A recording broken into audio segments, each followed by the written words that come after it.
introductions, and I believe we are on the air. So, welcome everyone to Drupal 414. We're going to start by going around and introducing ourselves. I'll begin. That is kind of annoying, the echo. Can you mute it until I'm done? So I'm a freelance Drupal developer. I've been doing Drupal for 5 or 6 years. Involved in the open source side of Drupal. I maintain or co-maintain 20-ish projects on Drupal.org. The main one, and I'm here to connect with my Drupal brethren.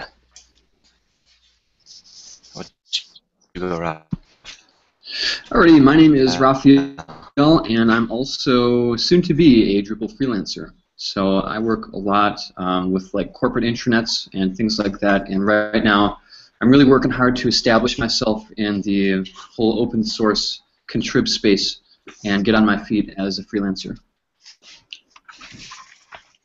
Hi, I'm Len Lamberg. I'm a freelance marketing guy. Drupal is one of the things that I do, but I do a lot of marketing for technology projects. You see this, Mark? David Messersmith. I'm a senior software engineer at Rockwell Automation. I don't do web design, but I'm here to learn something new. Joe Monaco. I'm a preschool hobbyist. I mainly have been working on my daughter's preschool website, and I work at Harley Davidson as a software manager. Hi, my name is Jason Gordon. Freelance Drupal for a couple of years now. Working mostly on just businesses and friends that I've met. And my full-time job, I'm an engineer at TNJ here in Milwaukee. So, I'm Mac Rahman, Drupal developer for Gaggle, building a software service that uses Panoply. So I do a lot of contrib work on Panoply and a lot of commerce contrib on the side. Justin, I'm a web developer for a marketing company called Dooley Associates, soon to be a theme developer for Gaggle. I like Drupal. Awesome. Steve will go over you. Hi, I'm Steve Cleavar. During the day, I am a Microsoft Systems Administrator on a project called Pixel Hangers, and I hope to have a interface for Drupal for it, which I'll talk about. Maybe if I could drag somebody into helping with that. I'm Brian, a former English teacher who is trying to figure out what's next. First Drupal developer at Palantir.net. First, I do Drupal professionally. Dave Hay, picking up from both of them. Gary Carlson, same, just trying to know what Drupal's about. Right, that should be everyone, right? I guess, Mark, if you could introduce yourself, and then we can start the presentation. Sure.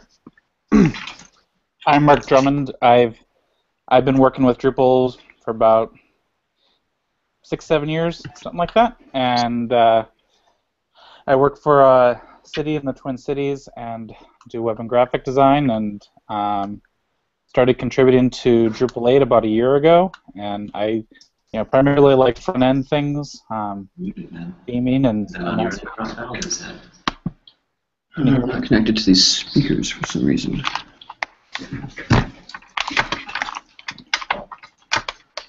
Hang on, Mark, we're having some kind of audio technical difficulty.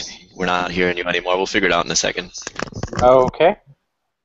Okay, I think we're good. I think it must be just a loose cable over here or something. Could you say something, Mark, to test it out? Hi, how are you? It's working, great. Wait, it's still not working through those speakers. So. Try turning it up. Did it get unplugged? I think this thing is just like wonky.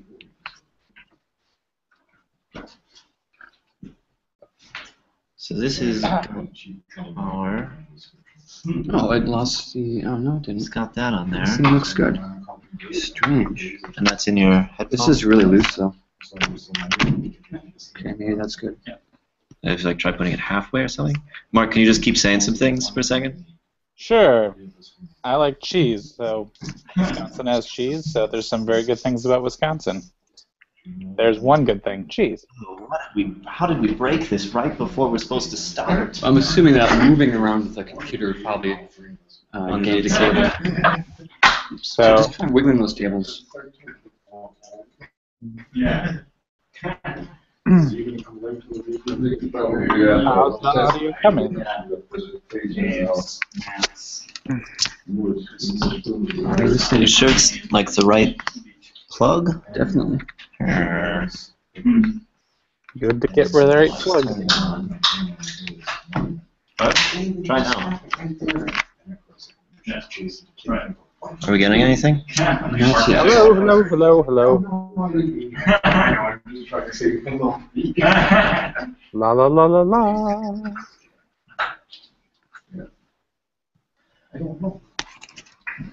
Huh? Something came through. Try now. Hello, hello, hello. Okay. We're back in business. Yeah, sorry about that. I think I had everything muted because of that echo that we were getting. Okay. Okay, so yeah, actually we're fine. Okay.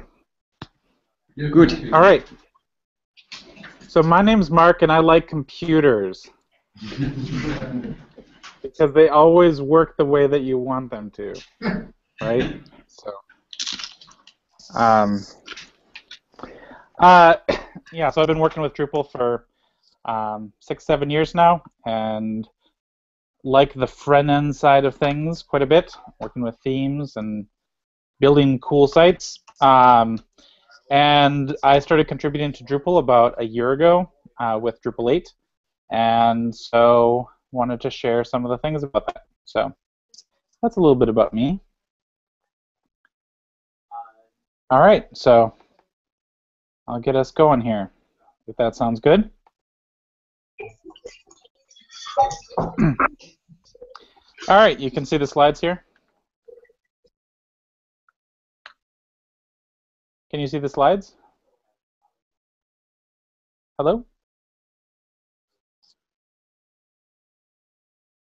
Right now we're just getting a black screen. You're getting a blank screen? You're not seeing the slide? No, we were for a second, but now we just have a black screen. That's exciting. Oh, Okay. it's good now. You know, I got you now. you know what I bet it is? I bet it's that Keynote is sending things to the other monitor. Hmm. And there isn't another monitor. So, yeah, let me try this. All right, can you see it now? No, we still have blackness. All right. We're going to get this. It's going to work.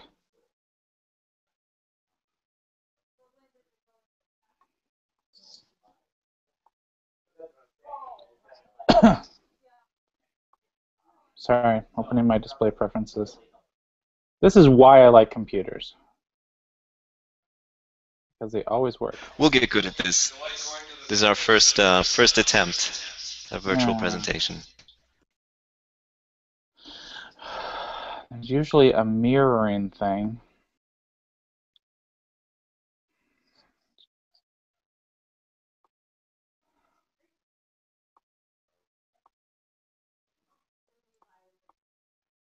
And you can't see it, right?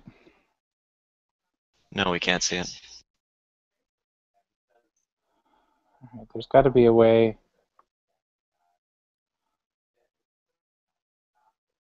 Now you're seeing probably my presenter view, right? No, we're just seeing blackness. Huh. Great.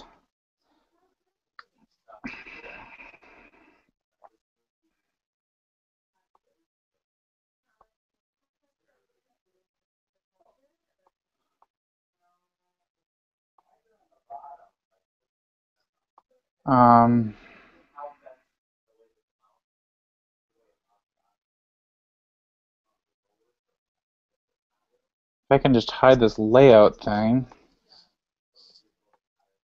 then we'll just go that.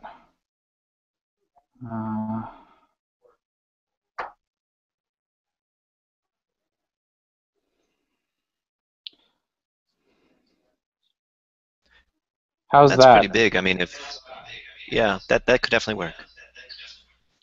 I know it's not ideal,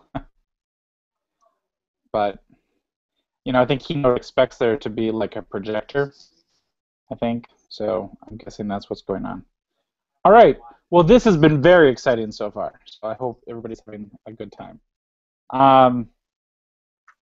Things not working is a great way to start a talk about Drupal 8 theming. Just theming in general. It's an adventure, right? I guess I could ask. Well, let me just. How many people work with themes a lot? Work with doing some theming and stuff like that. Fair amount of hands. I'll just guess that there's some degree of hands that are being shown right now. Okay, all right. So that was a good question on my part. All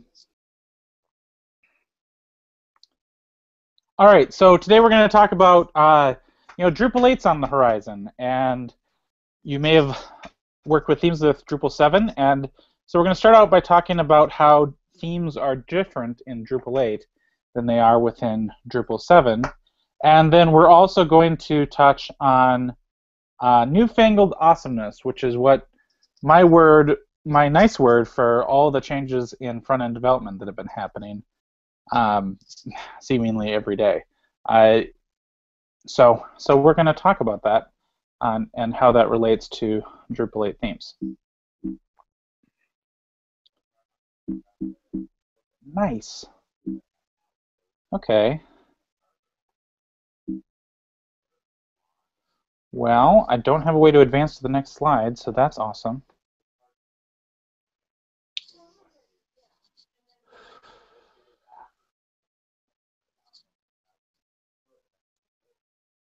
All right.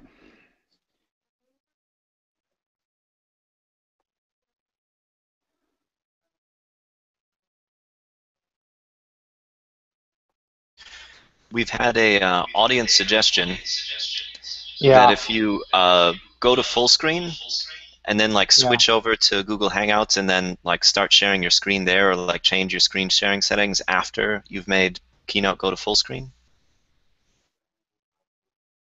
All right, we can try that. All right, let's try this again. Sorry, this is troublesome.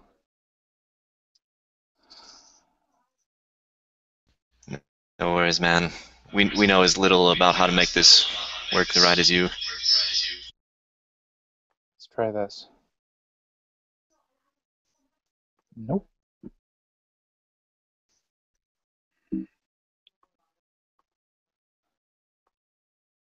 All right, so when I do full screen, it doesn't give me an option to do that with Google Hangouts. So that's why that's not working.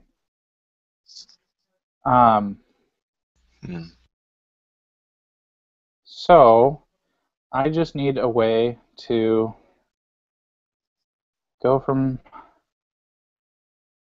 side to side.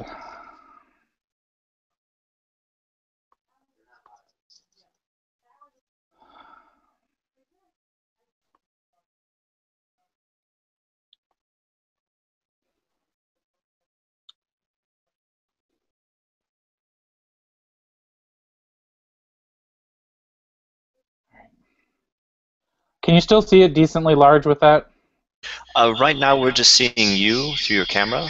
Oh, you're seeing my... Yeah, all right, great. Well, I'm glad this has been recorded so that we can watch this all together later. Maybe some editing. Okay, how is that? Is that okay?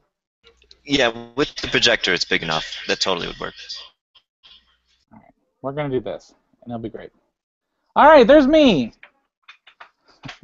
So I'm on Twitter at Marc Drummond, and on IRC and Drupal.org at mdrummond, and that's me. That's my kid on a recent trip from me and my wife down to Disney World, and I like Drupal, and there's my blog there too. So yay! I kind of told you a little bit about myself already. So Other thing about me is that I'm writing a book. I'm writing a book on Drupal 8 responsive web design with Pact Publishing, and candles are there because burning the midnight oil, working on that. So, Drupal 8. Surprise, there's lots of new things that are new in Drupal 8 and front end in general. And it gets really overwhelming sometimes trying to deal with it. I don't know if you felt that way, if you've worked with anything with front end, but it can feel pretty overwhelming at times. It seems like everything has changed in the last year. Like everything in terms of how you work with CSS and HTML just seems like it's kind of all exploded. So if there's at least one thing, can people read this? Hopefully you can read this. Just if there's one thing that's on this list that you are not familiar with or don't feel terribly comfortable with, just raise your hands and look around at each other. And I would bet that pretty much everybody will find at least one of these things on this list that is something that's new or that you haven't worked with or don't feel very comfortable with. And because there's lots of new things, and that's okay with front-end development. But we're going to start talking about Drupal 8 themes, and then we're actually going to touch on some of those things that were in that last slide, some of the new things that are going on with front-end development, and how you can feel a little bit more comfortable with them. So what is a theme? What is a Drupal theme? I think a lot of people think of a theme as here's the thing that makes everything look nice. Here's the here's what makes everything look the way that it does. And I kind of think of a theme a little bit differently. I think of a theme as it's kind of like Who Wants to Be a Millionaire, and they ask you, is this your final answer? And that's what a theme is. There's a lot of different parts that make a difference in terms of how your website looks. There's a lot of things in core that will influence the HTML and CSS and JavaScript. There's modules that can have influences on things. But your theme is the last point in the line before it gets to the web browser. You have a lot of abilities to alter what's going on with the look of your site and doing what you want with it. So,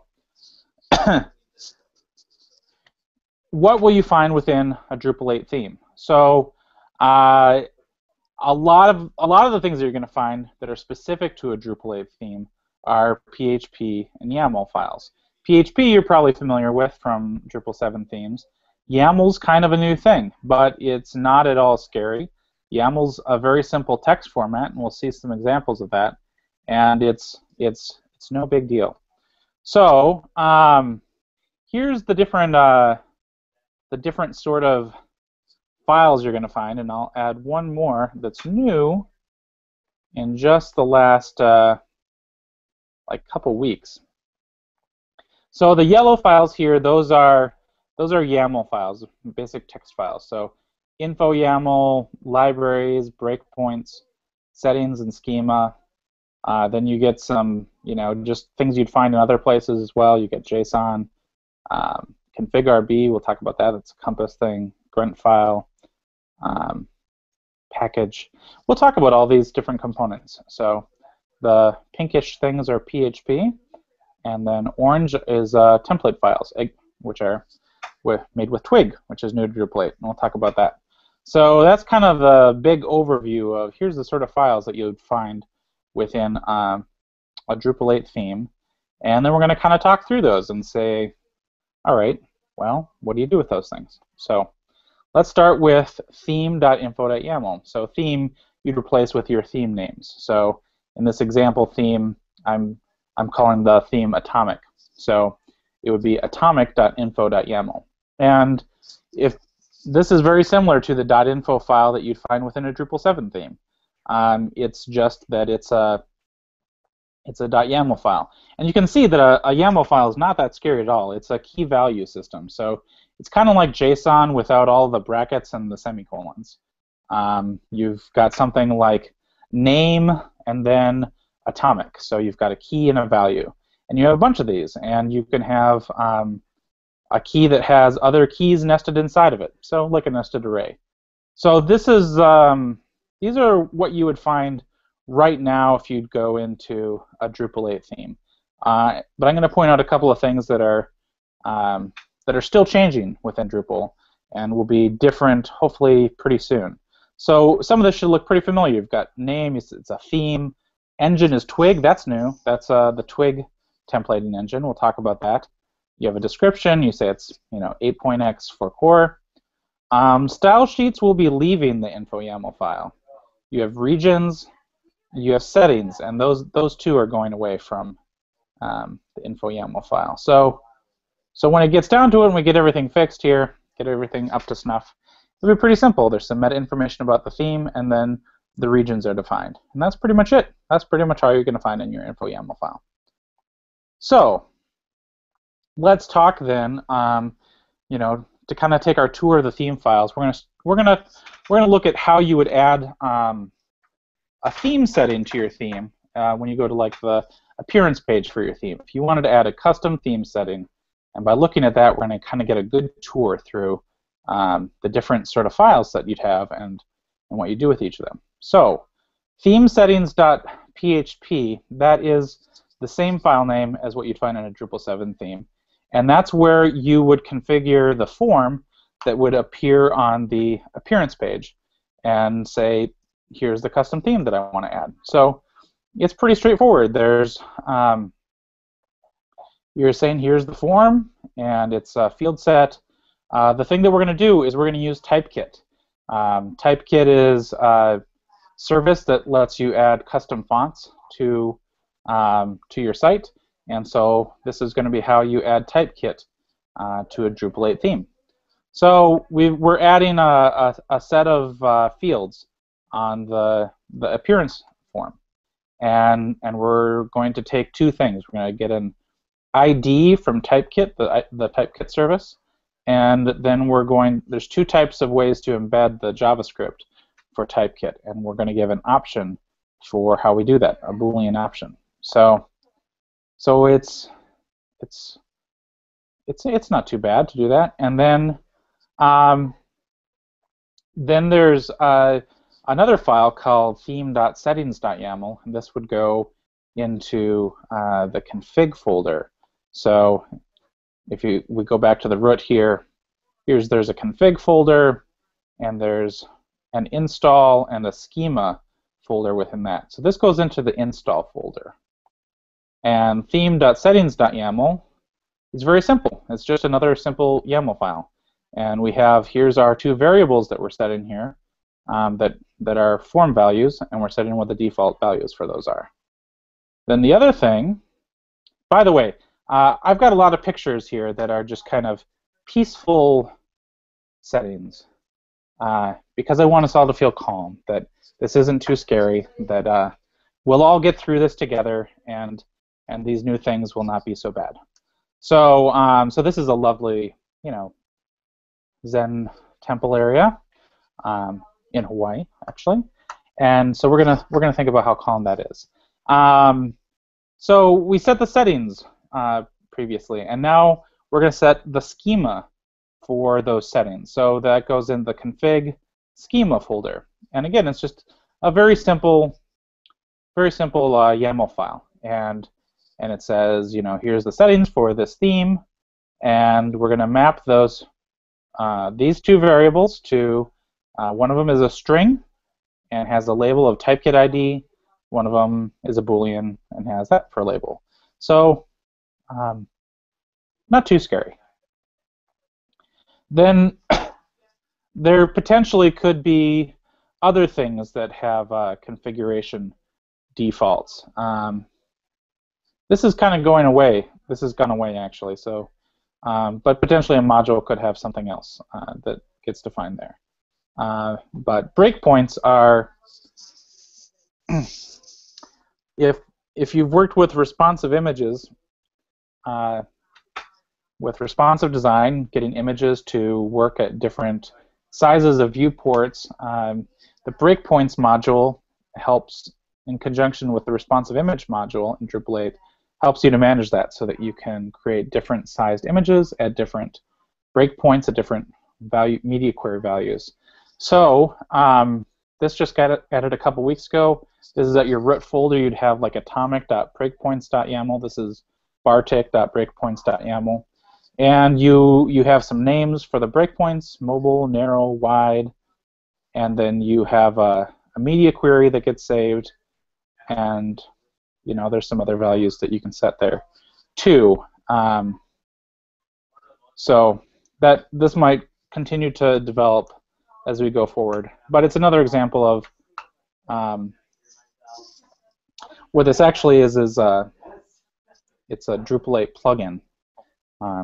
Breakpoints. Plugins are kind of a way to provide a consistent set of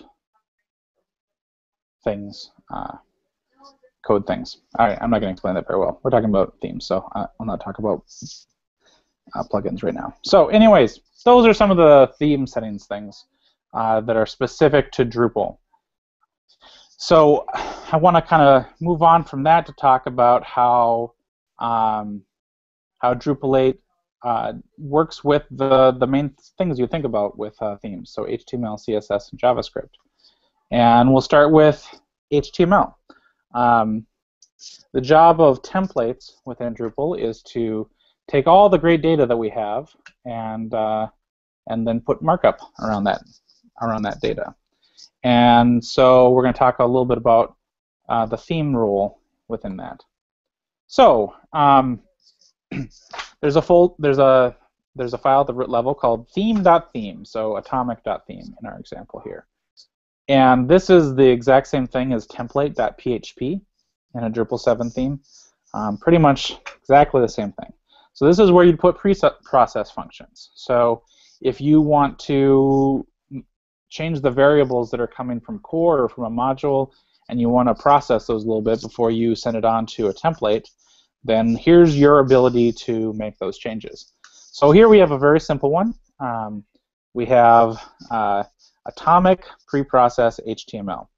And what we say is we're going to get the setting that we created previously, atomic type kit ID, and then we're going to take the vars for the HTML and we're going to pass it kit ID is going to be the variable that we pass into the template, and we're going to get that setting, and if it exists, and then we'll pass it into a variable that'll go to the template.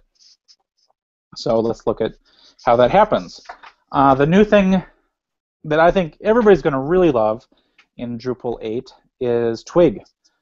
Twig is a new template system, and I think it's just way easier for people to work with. You don't have to use PHP within your templates anymore. It's a very simple, easy syntax.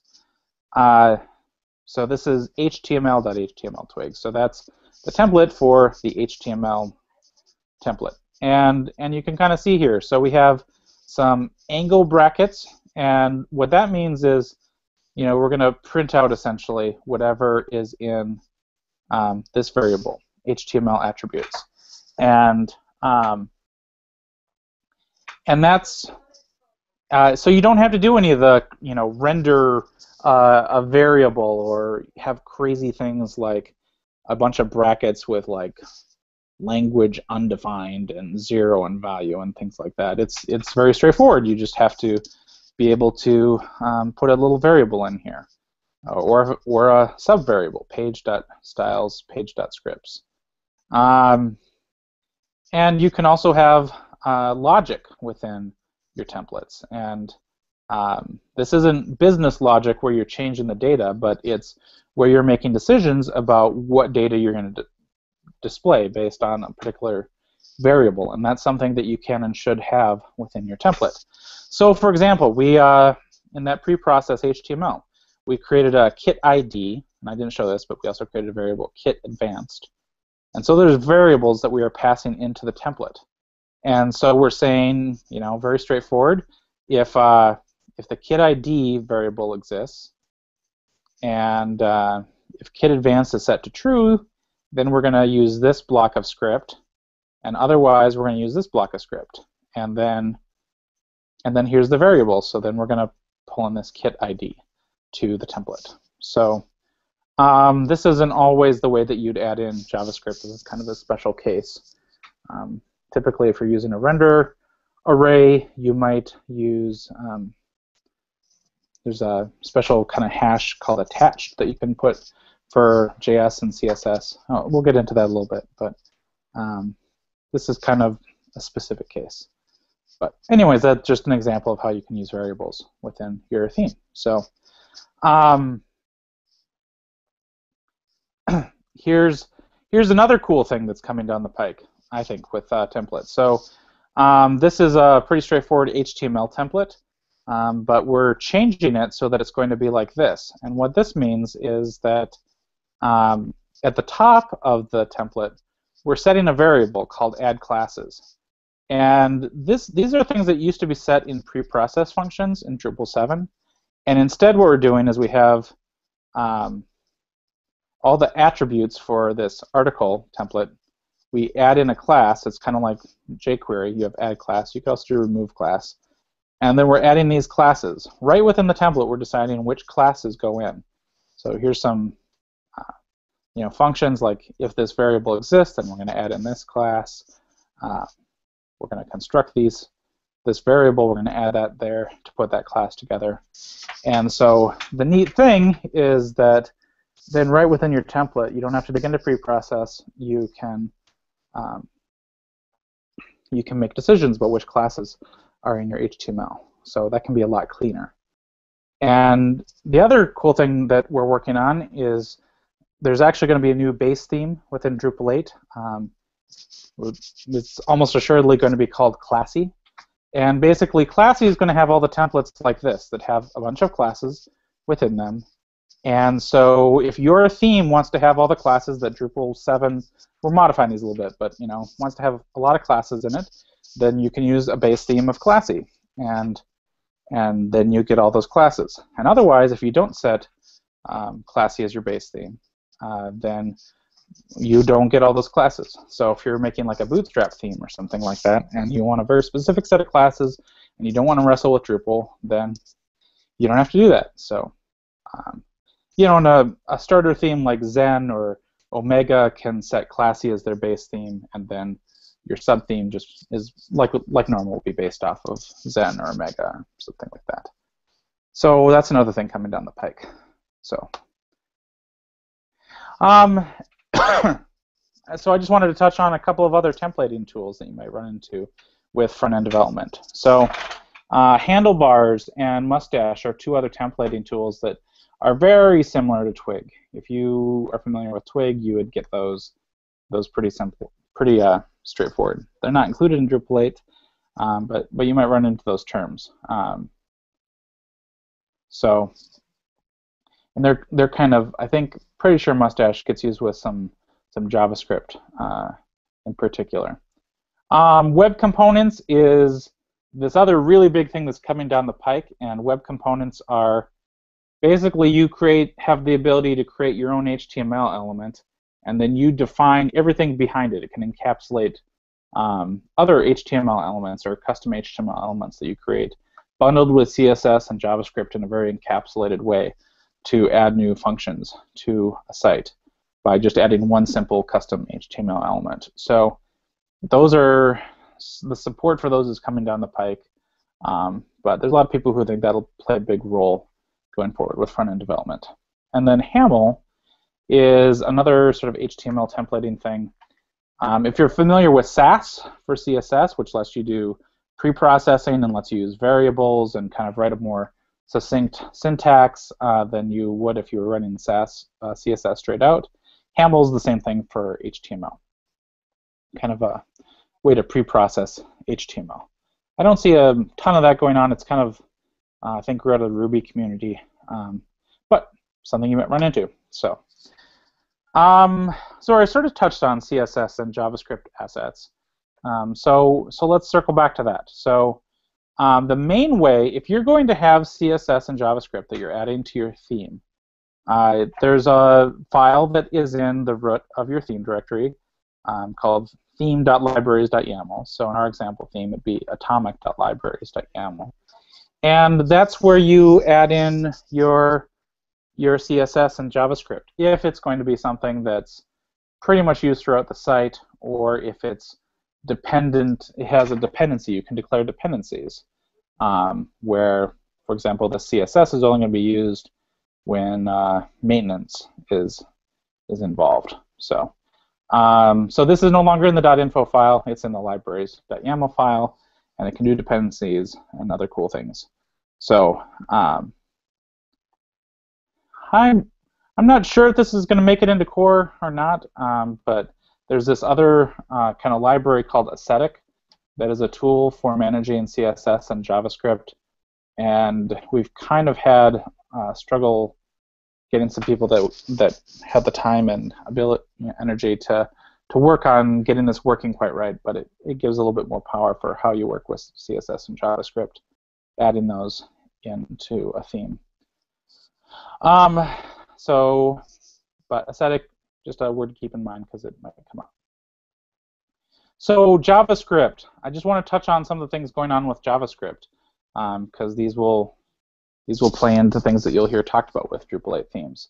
So jQuery, it's not, jQuery was the big thing, and Drupal 8 ships with jQuery, but it's not enabled by default. There's no JavaScript that's enabled by default in Drupal. You need to declare dependencies for when something gets used, like in the libraries.yaml file. So it only gets used if it's needed, which is great. That's a very good thing for performance. One other thing that is included with Drupal is with Drupal 8 is Modernizer, and Modernizer is a JavaScript library that lets you detect certain features in browsers to see if a browser can do this or a browser can do that. And if it does, then it can add a class to your, I think it's to the body element, it might be the HTML element, but I think it's the body element. And then basically you can use that within your CSS. So in theory, there could be something like has Flexbox as a class. And then if your browser supports Flexbox, then that class would be on your body element. And then within your CSS, you could use certain, CSS that has that in the selector rule, and it would only work if the browser has Flexbox, which is kind of cool. Other things that are not within Drupal 8, but you might run into, underscore is another little library that kind of has a lot of useful utilities and features that might be coming handy with JavaScript. CoffeeScript is very similar to Sass and Haml, in that it's a way to kind of write your JavaScript more succinctly and, again, kind of grow the Ruby community. The other big thing that I think is, really important to know about with theming is JS frameworks, model view controller frameworks for JavaScript. And Backbone is one that's kind of lightweight and is included within Drupal 8, and it's used for like the navigation toolbar, for example. But Ember and Angular are two pretty big ones as well. Ember is, has a lot of things you can do with it, and kind of has a specific way that it wants you to do it. Angular is, I think Angular is probably the most popular one. I believe Angular is created by Google, if I remember right, and that's being used for a lot of robust web applications. And there's been a lot of discussion with Drupal 8 about wanting to build in support for what's called headless Drupal, which means that there's a lot of features in Drupal 8 that provide APIs so that you can get data out of Drupal 8 and use it for things without passing it through the theme layer. So if you wanted to send data, Drupal 8 data to a mobile application, for example. And Angular is another thing, where if you can get some JSON out of Drupal 8 and you can use it in Angular, you can make some pretty robust web applications. So if you hear people talking about headless Drupal, that's kind of some of the things they're talking about. Then you can also get into some other things. If you're building modular JavaScript, you might be using require.js and curl.js and the things that kind of work with them, or AMD and CommonJS, kind of if you're breaking your JavaScript into different parts. So just some things you might run into. And let's talk about CSS then. What's going on with CSS? It seems like, pretty much a lot of theme development these days is going on with Sass and with Compass. Compass is kind of an extension for Sass. Again, the pre-processing of CSS, so you can use variables and functions, and Compass kind of adds another set of functions. Some people have talked about getting away from using Compass, but it's still used in a lot of different things. So if you're working with Compass, you might have a file in your theme called config.rb. And what that does is it lets you, it's like a configuration thing. It's like info.yaml. And basically there's a lot of Compass extensions, and you can pull them in with your Compass file and kind of set up some different variables for the configuration and set up, say, where your CSS, your Sass, your JS is, that sort of thing, and set up some defaults for how you're going to work with that. So just wanted to point that out as something you are quite likely to see in a modern Drupal 8 theme. Another thing to keep in mind is CSS architecture. Drupal 8 uses kind of a mix of these three things: object-oriented CSS, BEM, which stands for Block Element Modifier, and SMAX. And it's basically a way to think about how you organize your CSS as well as how you write your actual selectors within CSS. So SMAX particularly talks about separating out into, with Sass you can have different partials, different CSS files, and then kind of Sass files that get compiled together into one big CSS file, which is good for performance because you only want really as few hits to the server as possible. But with Sass you can still organize things very sensibly, and you can separate out into different files so that you have rules for your base elements, how elements should always be defined.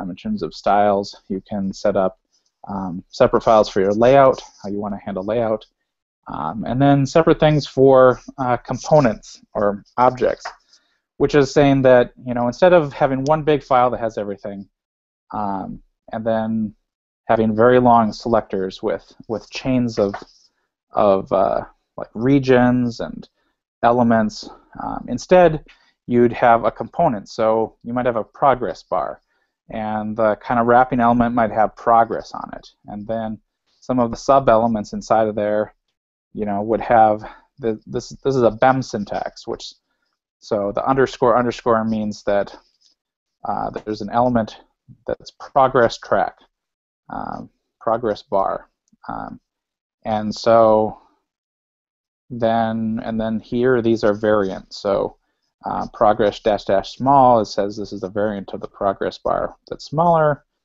and instead of having a big long chain with a bunch of elements, which can be pretty fragile, instead you're typically assigning like a class to an element, and then you're selecting that element with that class rather than using a chain of element selectors. And that makes things, if you separate your components for each of these things into separate files, it makes it easier to work with a team. Different people can work on different components, and then you can bring them all together, and ideally then you can use them wherever you want within the layout, because you don't have like a region here for it, like main or sidebar or something like that. You can use it wherever. That's kind of the idea. So that's used within Drupal 8, and I think you're seeing that more and more with theming that's going on today, so it's important.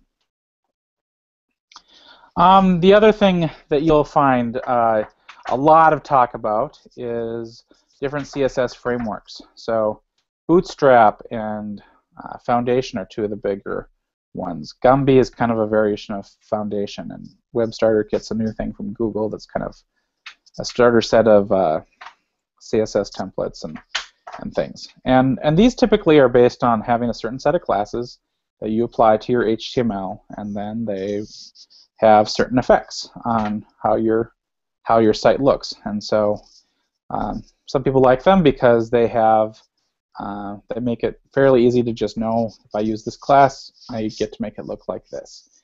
And though that can be good, there's some people who are concerned with the way these frameworks are used because a lot of times they have a whole bunch of rules on how you might use every single possible class that's out there, and your site might only use a small fraction of them.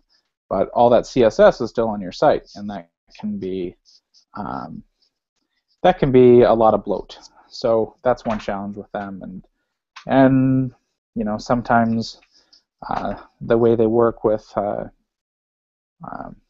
some layout issues, there's some issues with that. So, but some people like them, and if you do, that's fantastic.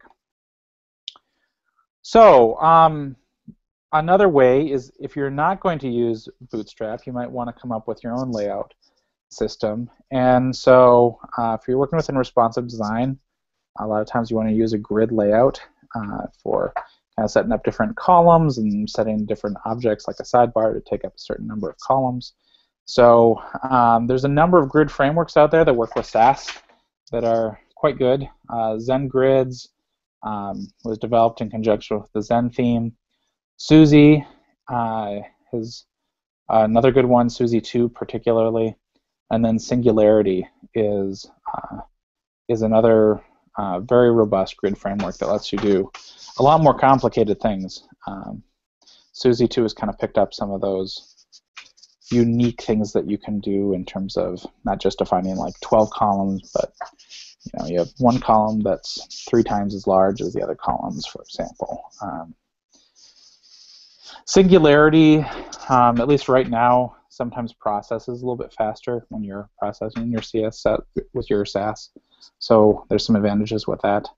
All of these are based on float-based layouts, and I think it's important to keep in mind that there's some new layout tools that are coming to browsers and are kind of already here. Flexbox in particular is already pretty well supported within browsers, and these are CSS methods that are designed to work with layout. Floats are a pretty big hack on how layout stuff works. It was never intended really to be used for full-on layouts.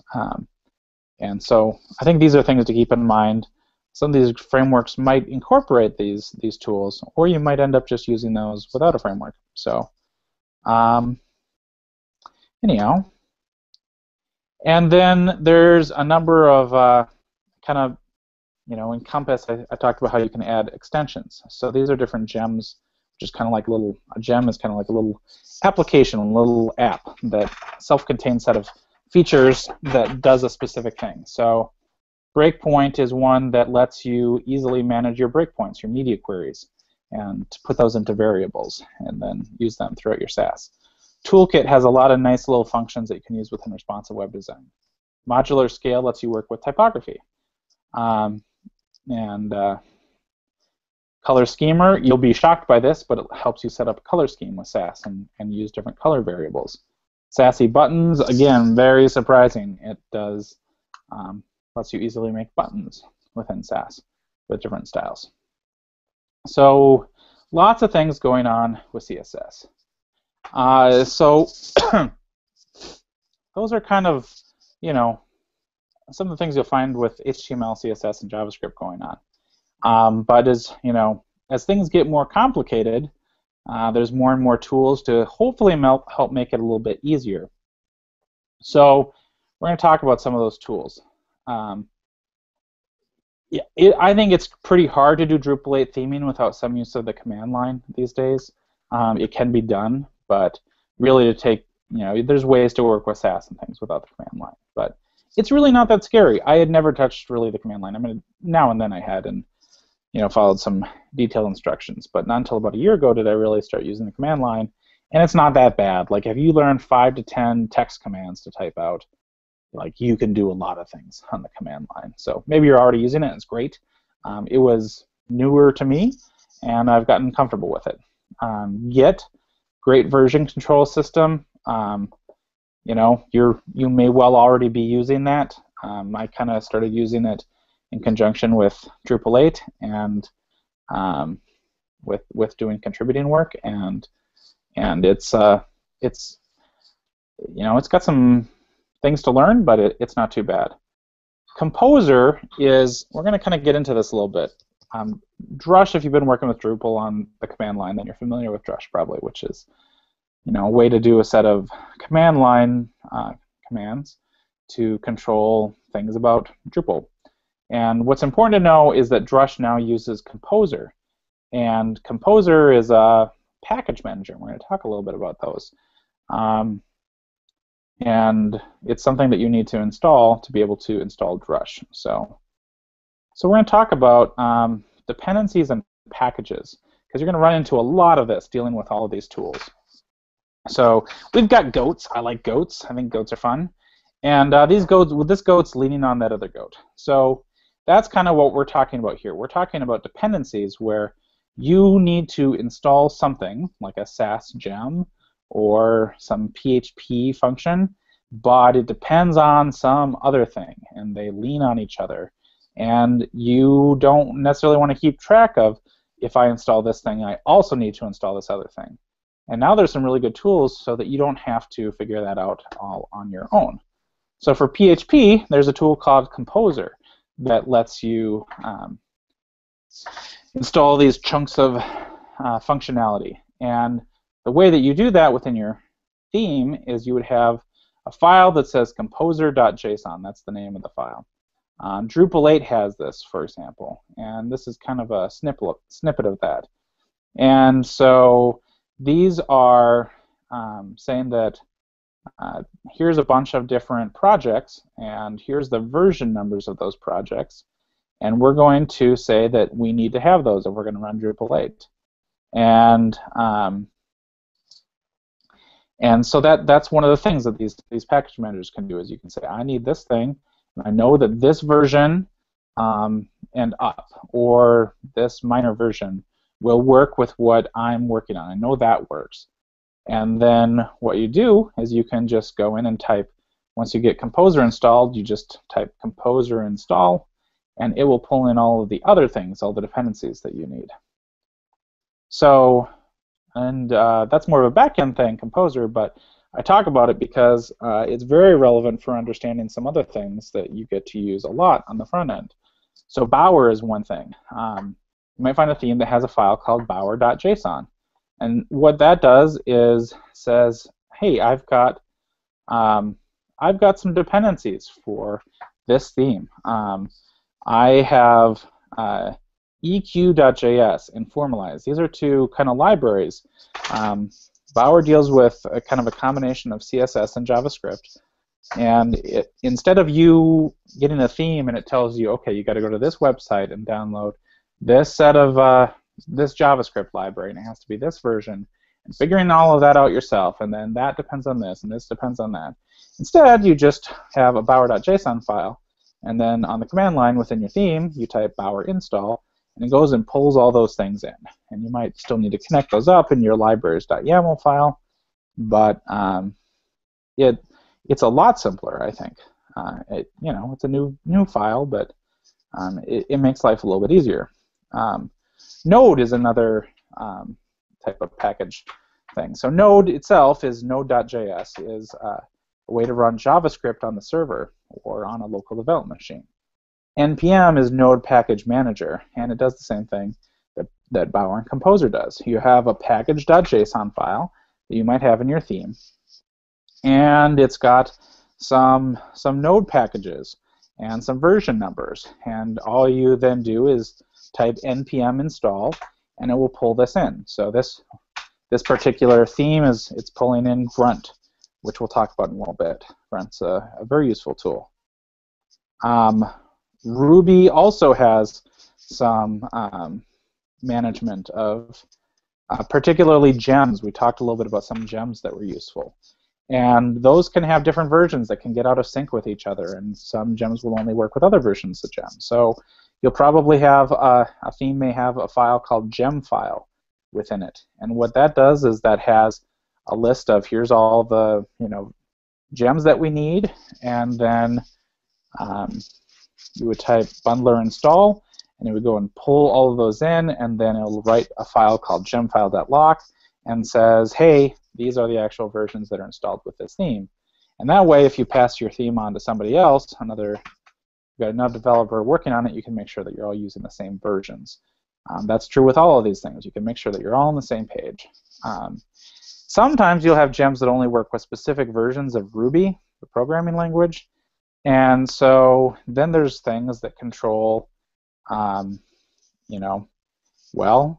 maybe this project only uses a certain version of Ruby. So RVM and RBEMV are two things kind of outside a bundler that say, hey, if this project uses a specific version of Ruby, then install that and make that work with this when you're working with this project. My understanding is that RBNV is probably the better way to do that right now. It has some advantages over RVM. So here's a gem file, and it says, here's these different projects, and here's their versions, and that's what you do.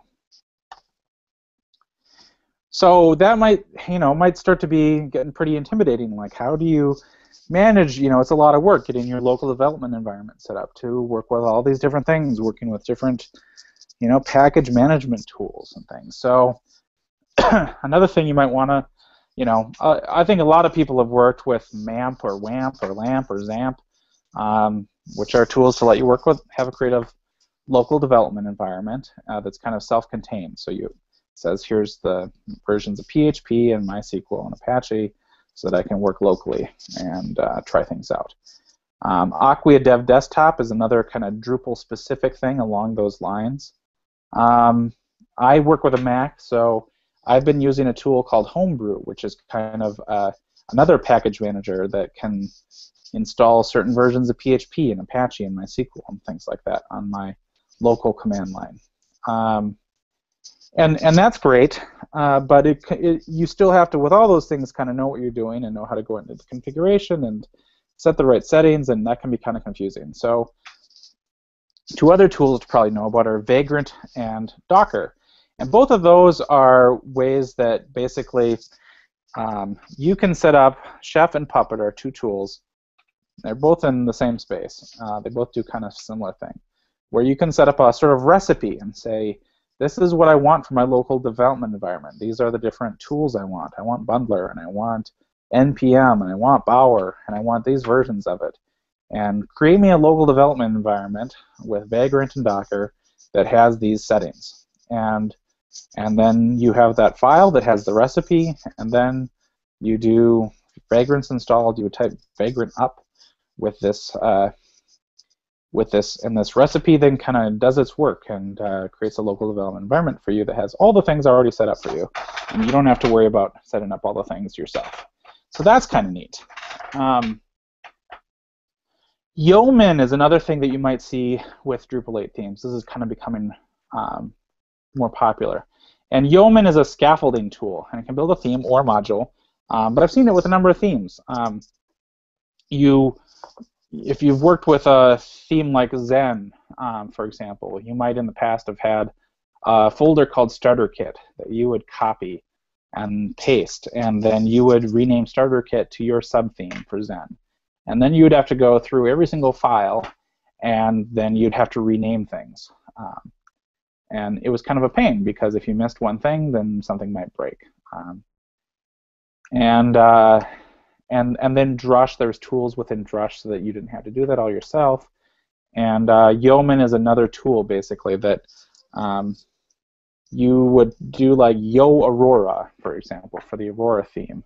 And then it would come up and say, what do you want to name your subtheme? And you'd say Cool Theme, for example. And then it would create the subtheme, and then it would have all the different things. Go and rename all the things that you needed, and create all the files so that you would have your subtheme with a certain recipe. So that's definitely something you might run into.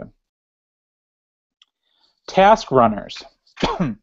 So task runners are Grunt and Gulp are the two big ones, and what they do is let you on the command line type just one thing like grunt or grunt build, And then you set up a recipe of here's the different commands that I want to run when I type this one thing, and then it'll do like 10 things. So that is really, really handy. Grunt and Gulp are based on NPM, on Node. You do npm install to get them working if you have a grunt file.js or a gulp file.js. They're both similar, but they kind of do somewhat different things. Grunt is configuration based, and Gulp is like it's actual JavaScript. Gulp can run a little bit faster because Grunt has to, as it's working on each task, it might get done with one task. Like, for example, you might tell Grunt to go through all my CSS and minimize all the files. And so it'd have to write that to disk, and then you might have another task that's like, okay, bundle things together or something. I don't know. Anyways, Grunt has to do a lot more disk writing. Gulp doesn't have to do as much, so because it can pass information from one task to another, so it can run a little bit faster. Grunt has been around a little bit longer, and so kind of has a big ecosystem of different plugins that you can use within it. But Gulp has been catching up pretty fast, and so Gulp's something you might want to end up using in a project. So, just an example of the sort of tasks that you can do with something like Gulp. Lints. Lints are CSS lint, JS lint. We'll go through your CSS files or your JavaScript and say, here's the problems with your files. You might want to fix these things because they're broken. And that's good to know that before you send it up to the server and then things aren't working quite right. Uglify JS or Uglify CSS. These are things that suck out all the extra spaces from your CSS or JS files, and then you don't have to, then your files are smaller, they load faster, and everybody's happy. Auto prefixer is maybe my favorite of all these. Auto prefixer, so if you've been working with CSS for a while, you've probably run into things where there's a vendor prefix for a CSS property, where it might be like -webkit -transform, for example. And different browsers have different lines like these, and you might have to write 5 different lines to get a new property that's not fully supported yet, working in all the different browsers. And knowing which properties need those and which ones don't, which browsers need them and which ones don't, can be a really big headache.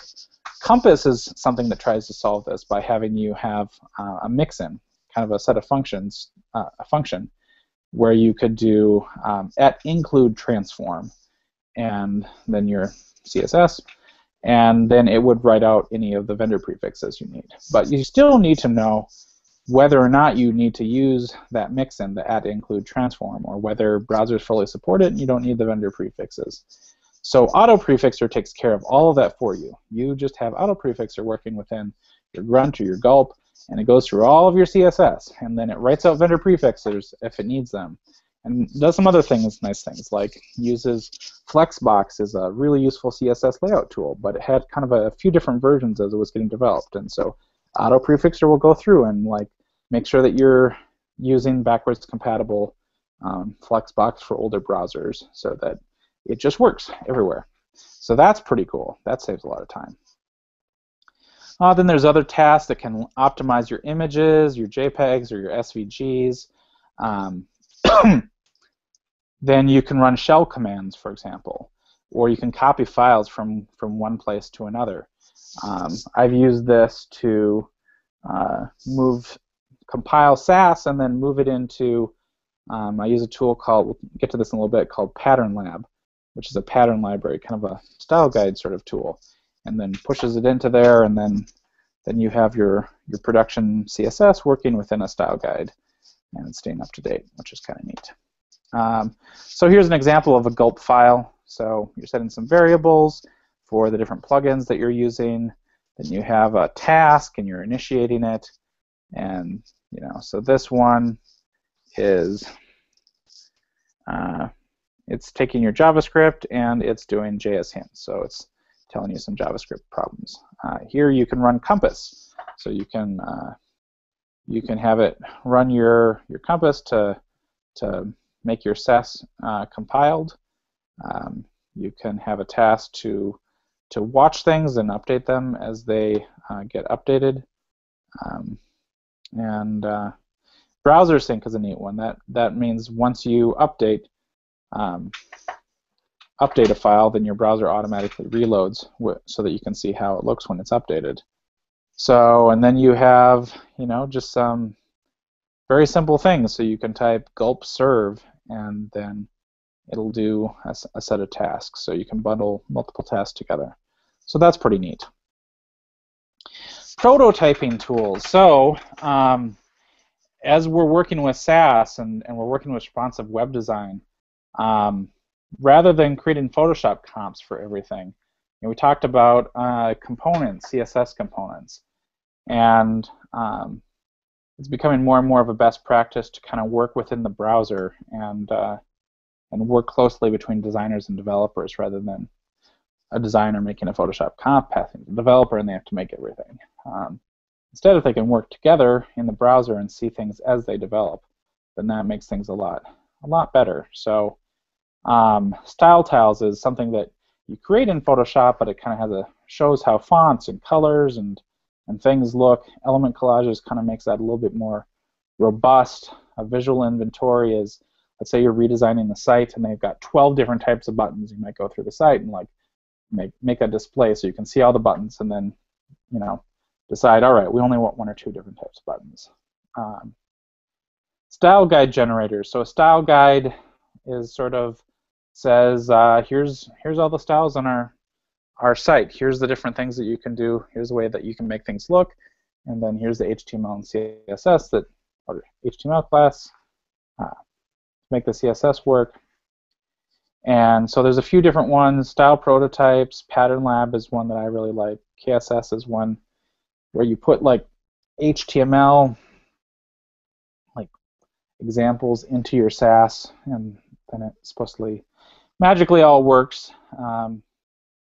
That's a whole nother discussion about which one is good or not, or which one people like more. I like Pattern Lab. I think it's neat. But those are some things to run into. We're getting close to the end here. So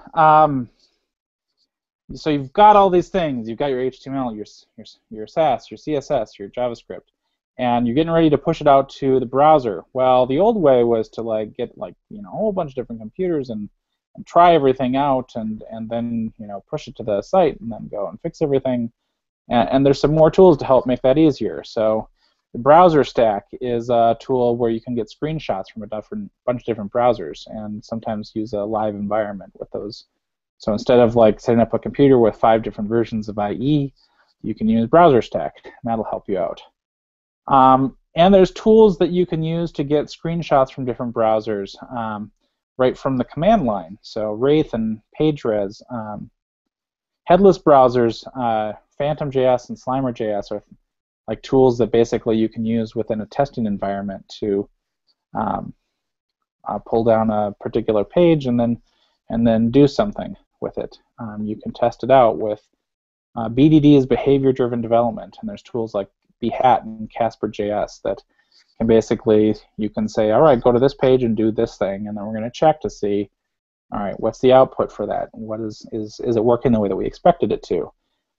And then if you find something that's not working, then you can do automated regression testing. You can say, all right, once we push out a build of this new site, I want to test to see if it's working right. Or you can use a tool called Selenium, and that'll control a browser to actually go to a page and do something, and then you can check to see if it worked the way they expected.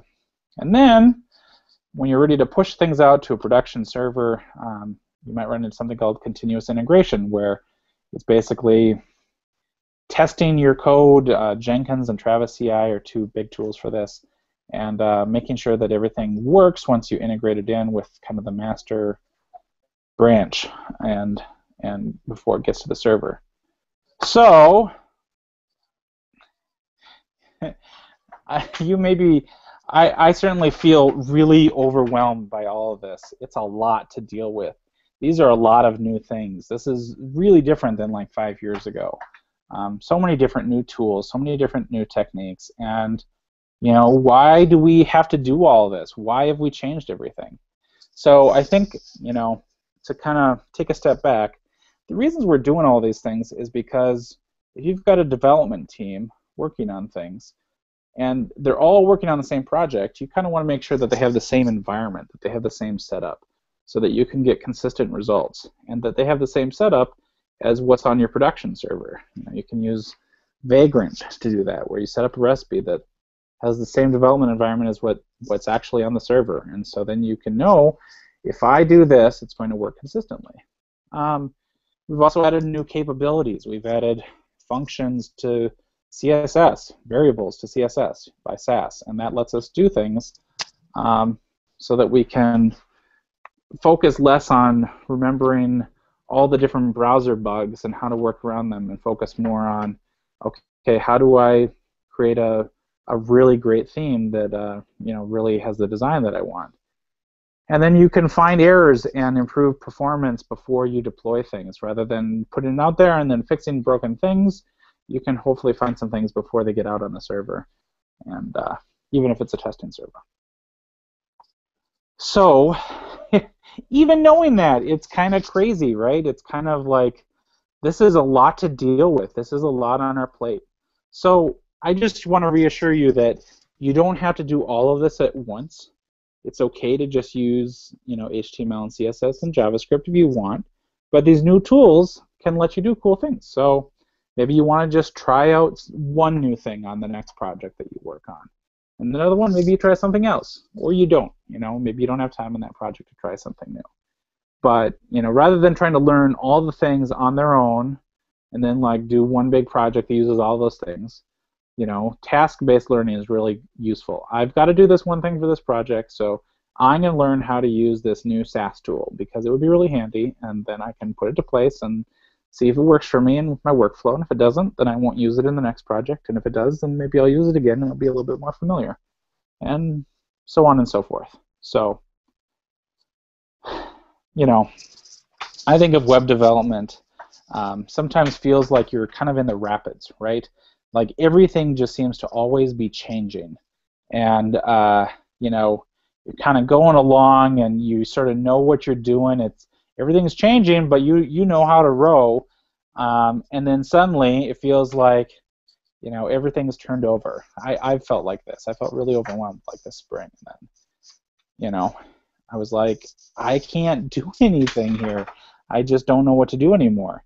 But if this were to happen, if you were to get turned over in a raft, then as satisfying as it might feel to just stand in the middle of the river and yell at it, that's not necessarily going to help you out very much. That's not going to help you to solve your problems or making it go away. You're just going to get a lot of water in your mouth, and that's not very fun. So I think the real key is to be able to reach out to somebody and get their help. Go to meetups like this.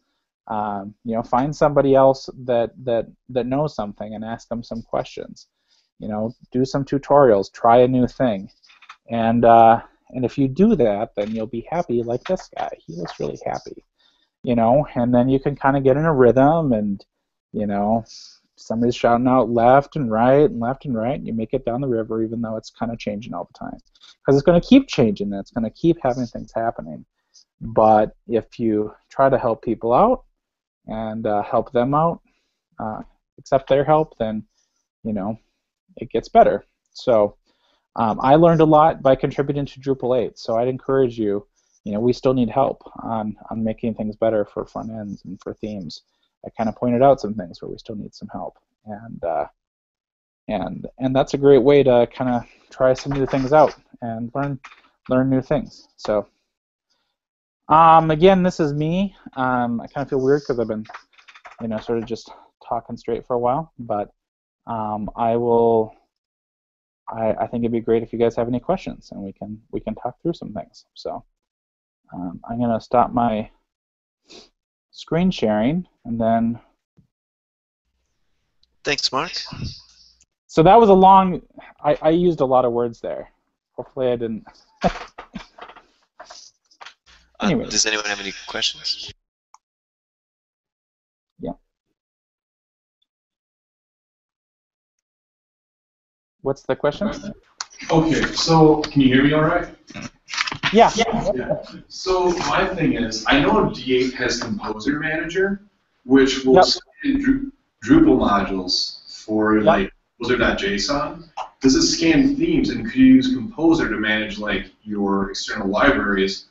So that way, let's say they don't have Bower or they don't have any of those things. And that way, you can run Composer Manager, and it's just like boom, I use this theme. Well, Composer is specifically for PHP things. Okay, that's what I thought. I didn't know if you could configure. Bower, I'm pretty sure is a NPM thing, a node thing, I think. So it's working on like a Bower manager for Drupal, like if you have NPM on your server or something, like it can allow you to update. I really don't know the answer for that. I really think that like the idea of Vagrant is pretty cool, because if we could get some really good chef recipes and things like that out there, help people set up their environments, that would help solve that problem. Yeah. There's a core issue for Bower. Nice. Oh. And that Composer can download anything. Composer is written in PHP, so it can download. But the packages it's downloading, you just give it the name of the thing it's supposed to download and where it's supposed to download it from. It doesn't know if the thing that's downloading is PHP, or you could tell it download what you want it. I learned something. I thought you gave it a URL and just suck it down for you. Yeah, and I think the confusion then is if you have both Composer and Bower, and one is mentally geared towards back-end things and one is mentally geared towards front-end things, which do you use to bring in, I don't know, a newer version of jQuery or whatever? I don't know if there's a good answer to that yet.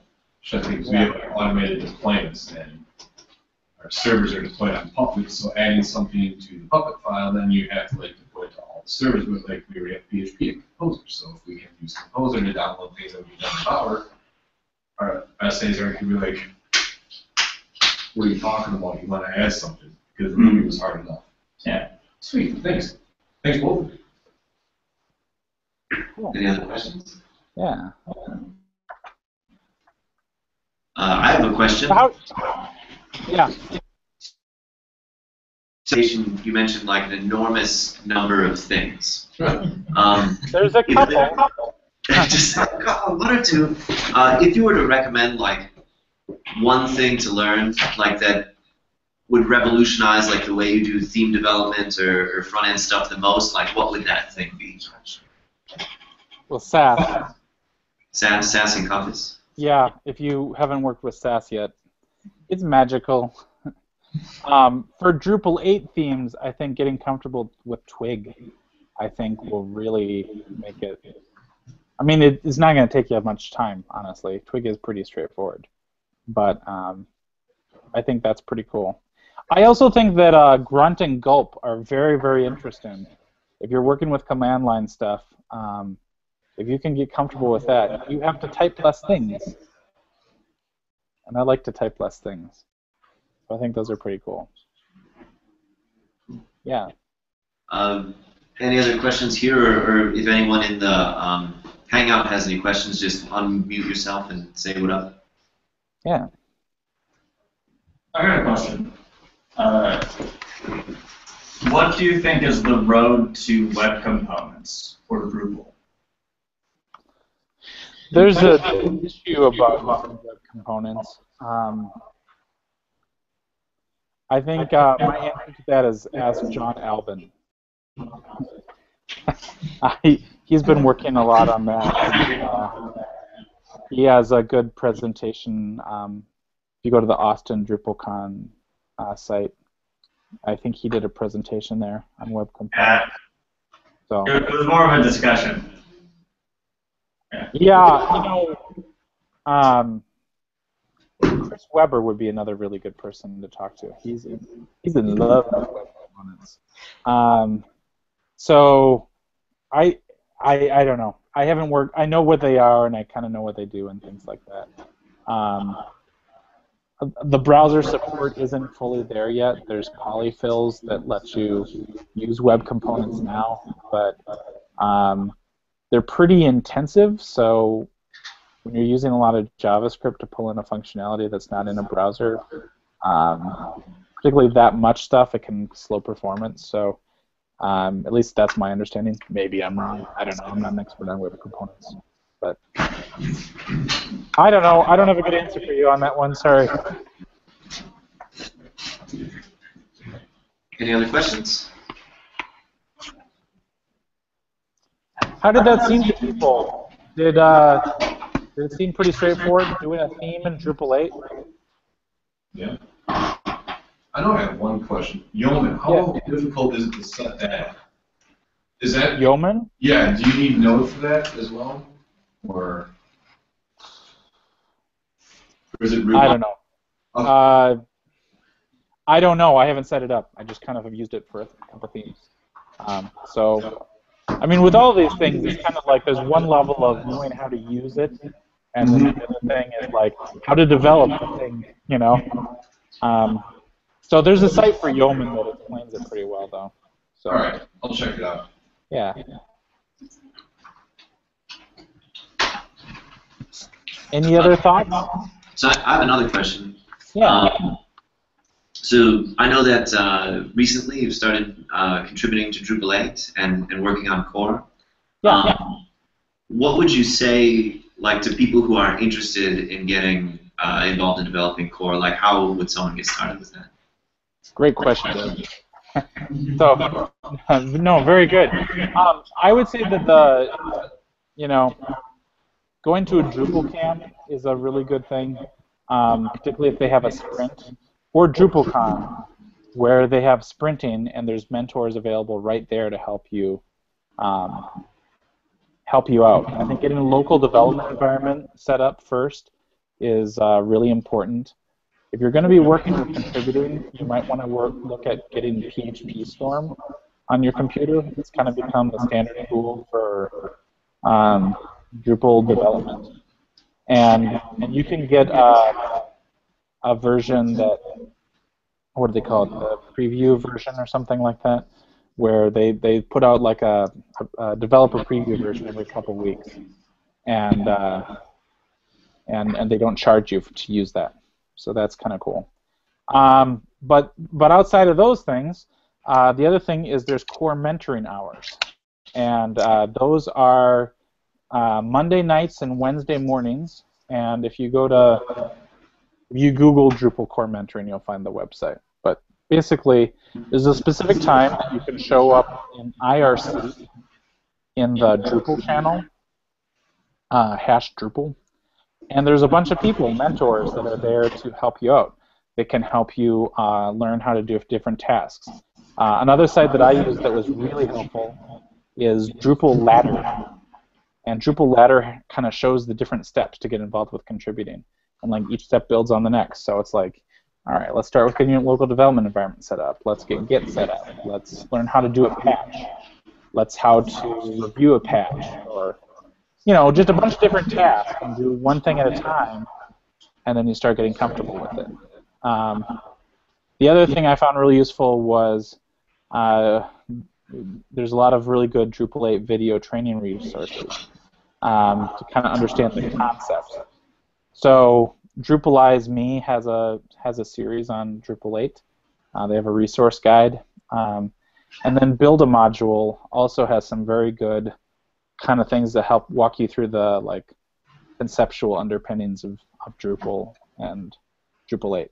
So both of those were really useful in getting the concepts down. So, and then getting comfortable with working with IRC, because there's lots of people that are online and will help you out if you have questions. And then find friends. I could say the other thing is that if you can work with if you are working on your own, you're likely to get very frustrated. But if you can find like a project to work out, like let's say, like I'm going to pick a random example, but let's say that you wanted to get panels to work really well with Drupal 8, you might talk to Dave, and he would help work with you to find some issues that you could work on, and then you'd have a friend, and that way that you can review each other's patches, and then things get in much faster. If you just work on a random issue and you don't know anybody else that's working on that, and you put up a patch, it may get reviewed and it may not. But if you're involved with the IRC and you've got like a team of people that are working on a specific area of Drupal, or you're at a sprint where there's multiple people working together, you're much more likely to get things reviewed and committed quicker. So that's my run-on sentence for how to get involved with Drupal core. Thank you. Yeah. Any final questions? Well, thanks a lot, Mark. All right.